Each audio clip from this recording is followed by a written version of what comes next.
bem? Sejam muito bem-vindos a mais um vídeo e hoje vamos falar das propriedades químicas das substâncias. Até agora já falamos das propriedades físicas e hoje vamos falar das químicas. Então, vamos lá. Propriedades químicas das substâncias. Primeiramente, se já falamos das propriedades físicas, qual que é a diferença entre as propriedades físicas e as propriedades químicas? As propriedades físicas são propriedades características da própria formação da substância, do seu próprio sistema em si. Agora, as propriedades químicas é quando nós submetemos aquela substância a um certo tipo de processo ou reação química e o que formar no final desta reação química, o produto que formar no final desta reação química vai caracterizar a substância e cada substância origina um produto correto e certo. Por isso mesmo é uma propriedade dela mesma. Quando ela é submetida a uma certa reação química, ela sempre forma um certo tipo de produto e esse produto a caracteriza.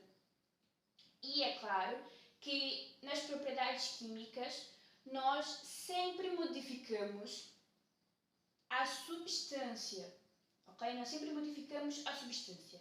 Ao contrário da propriedade física, que nós não é uma propriedade da própria substância em si, sem que precise submeter a uma reação química, e por isso mesmo, por conta de não precisarmos submeter aquela substância a uma reação química, automaticamente nós não destruímos a amostra original, nós não destruímos a substância, por assim dizer.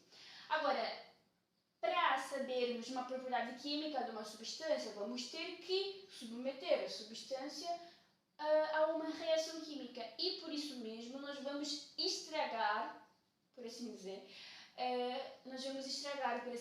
a substância inicial porque ela vai formar outra substância. Então, eu tenho o exemplo dos reagentes e dos produtos de reação. O que são reagentes e o que são produtos de reação? Nós também já falamos sobre isso aqui. Só que, em outras palavras, os reagentes são os produtos iniciais. Os produtos iniciais que nós vamos usar e que nós vamos submeter num processo químico. Depois, nós sempre representamos com uma seta. Essa seta significa, basicamente, que os reagentes originam alguma coisa ou se transformam em alguma coisa. E os reagentes sempre se transformam e sempre originam produtos da reação. E os produtos da reação, como o próprio nome diz, são os produtos, são as substâncias que são originadas quando os reagentes passam pelo processo químico. Por isso mesmo nós chamamos produtos da reação. E os reagentes, eles meio que estão organizados de uma maneira antes de acontecer o processo químico.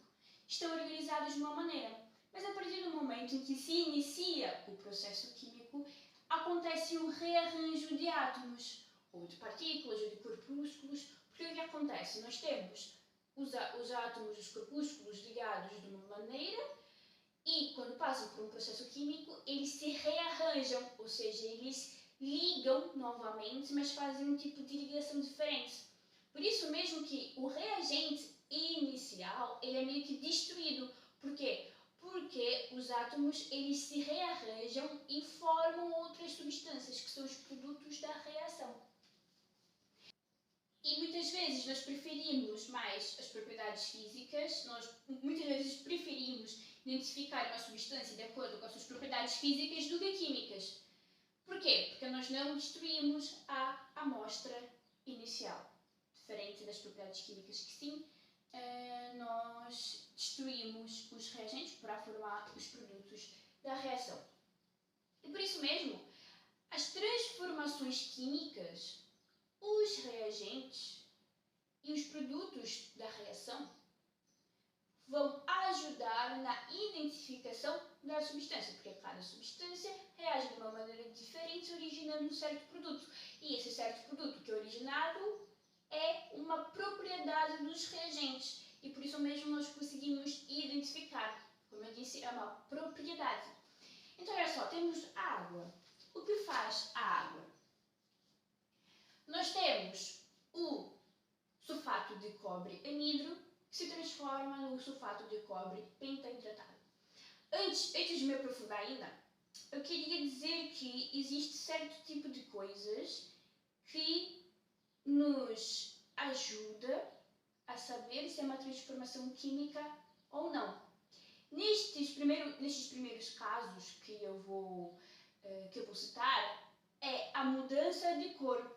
A mudança de cor é uma evidência de uma transformação química.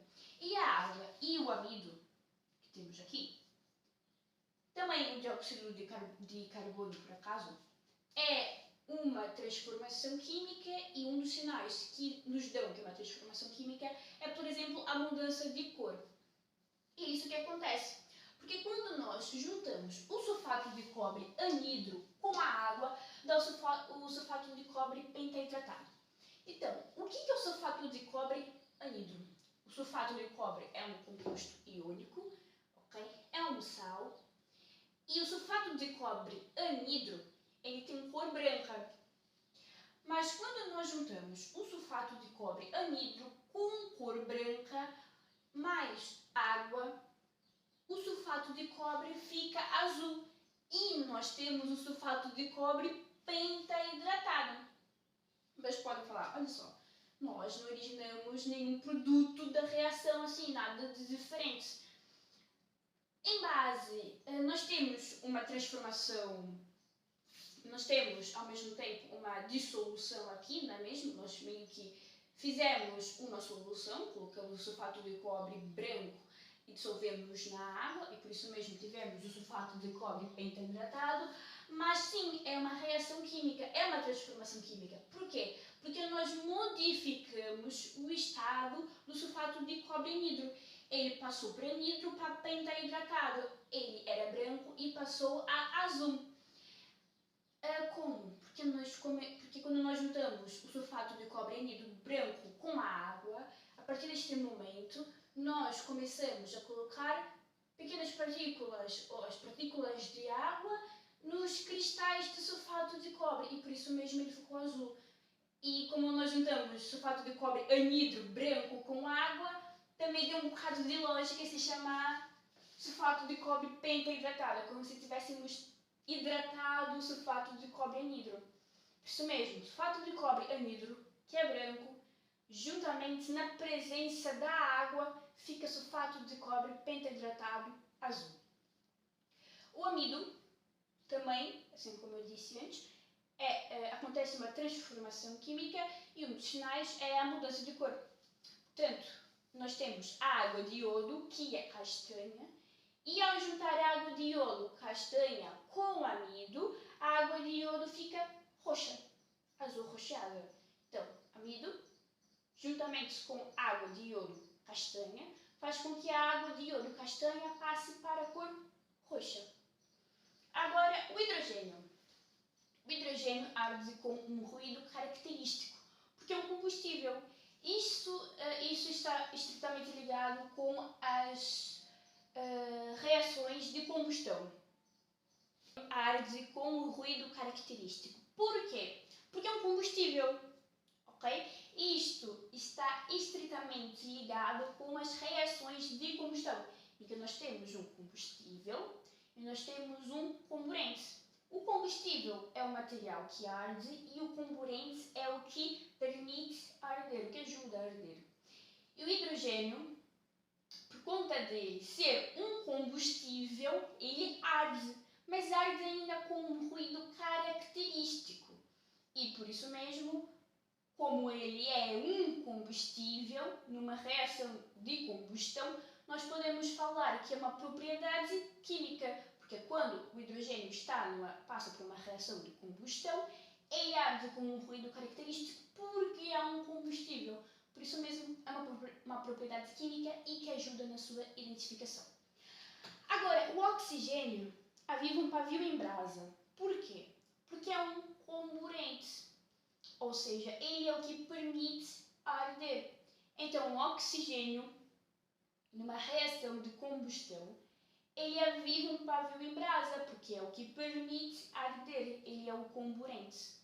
E por isso mesmo, também é uma propriedade química, porque quando o oxigênio é submetido a uma reação química, que nesse caso é uma reação de combustão, ele acaba por ser o comburente. E por isso mesmo, por conta de ser o comburente, acaba por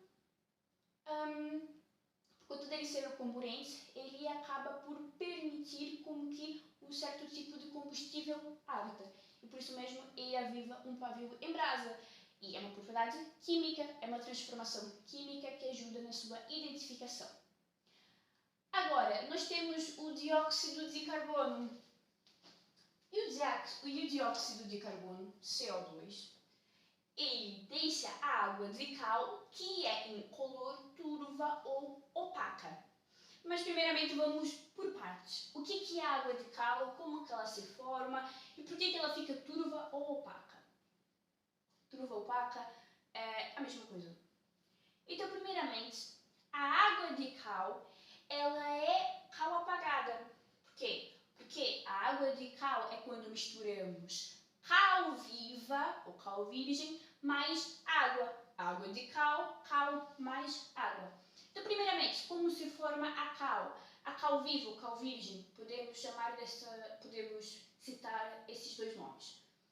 Primeiramente, nós temos o cálcio, certo? E o cálcio, ele juntamente com o oxigênio, forma o óxido de cal. Ou seja, nós temos um metal mais um não metal que formou ali um composto iônico, que é o óxido de cal. Falamos que é uma reação de combustão, porque assim como vimos, o oxigênio é um comburente, então temos uma reação de combustão, mas também temos uma reação de oxidação-redução, porque houve trocas de eletrões, inclusive formamos um composto iônico, e também podemos falar que é uma reação de síntese. Por quê? Porque estamos a combinar várias substâncias para originar uma, ou seja, reagentes para originar um certo produto da reação. Ainda não estudamos de maneira aprofundada o que é uma reação de combustão nem de oxidação-redução. Entretanto, é muito importante que já tenham isso em mente, que nós temos aqui uma reação de combustão, inclusive o oxigênio é o comburente, e também uma reação de oxidação-redução, porque houve trocas de eletrões. Portanto, cálcio mais oxigênio, combustão, e o que originou o óxido de cálcio. Okay? E o que é o óxido de cálcio? É a cal viva ou a cal virgem.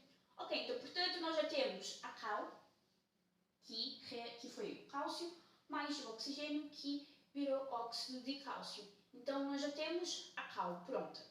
E agora, como que vamos fazer a água de cal? É lógico, nós temos que juntar a cal com a água. Entretanto, a cal é formada por, como vimos, cálcio, não é? É óxido de cálcio. E o cálcio é um metal. Só que toda vez que misturamos um metal mais água ou um óxido de um metal mais água, sempre temos um hidróxido. O hidróxido é uma base, certo? Temos os ácidos, temos as bases. O óxido de cálcio, ou seja, a cal, ao entrar em contato com a água, forma o hidróxido de cálcio. E por isso mesmo nós já temos a água de cal. Mas também podemos falar que a água de cal é a cal apagada. E isso é uma reação exotérmica. Por quê? Porque liberta energia.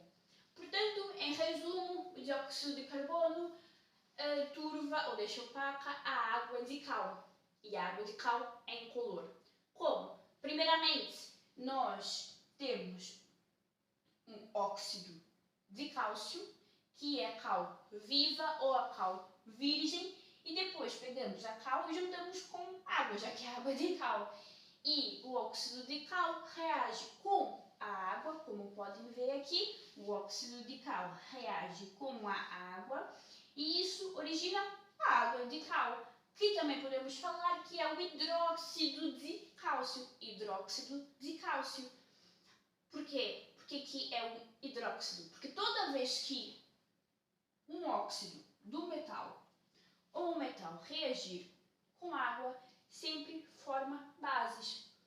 E por isso mesmo nós já temos a água de cal, que é cal apagada e é uma reação exotérmica. Mas nós já temos a água de cal, que é incolor, ok? Óxido de cálcio é incolor. Agora nós temos que fazer com que a água de cal reaja com o dióxido de carbono para deixar a água de cal incolor, turva ou opaca. Como que isso acontece? Então, isso acontece por uma reação de precipitação. É muito importante que tenha esses nomes em mente para que, a partir do momento em que aprofundamos os nossos estudos, que nós, relembremos do que aprendemos anteriormente. Então, nós temos a água de cal, que é o hidróxido de cálcio, mais o dióxido de carbono. E aqui, neste caso, o hidróxido de cálcio é a água de cal e é incolor. Depois, a água de cal incolor reage com o dióxido de carbono.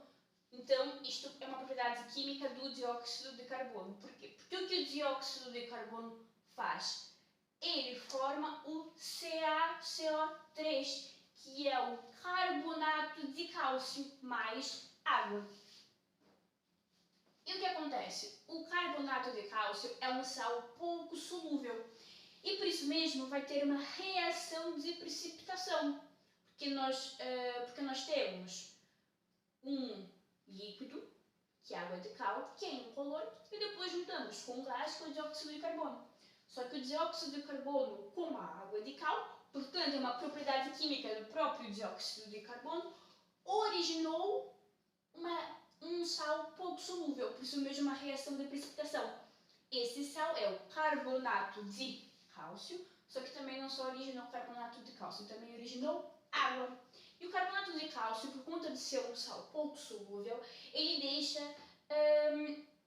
a água de cal turva. Ok? Ele turva a água de cal, deixa ela um bocado opaca, porque é um sal pouco solúvel, e deixa branca. Um pouco branca.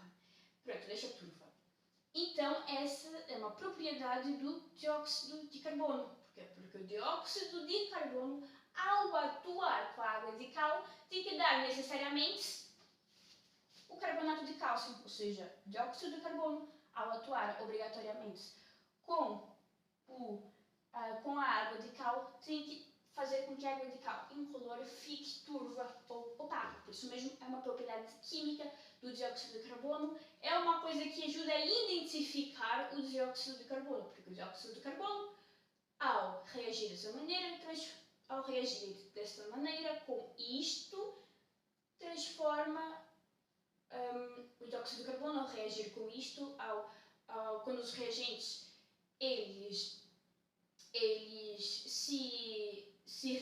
quando os corpúsculos dos reagentes se rearranjam entre si, forma um certo tipo de produto, um produto certeiro. Por isso mesmo é uma propriedade do dióxido de carbono, porque ele faz com que seja possível isto.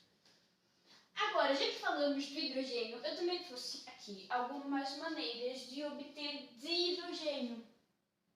Ok? Como aqui como é um não metal, pronto, H2. Formas de obter H2 de hidrogênio e hidrogênio.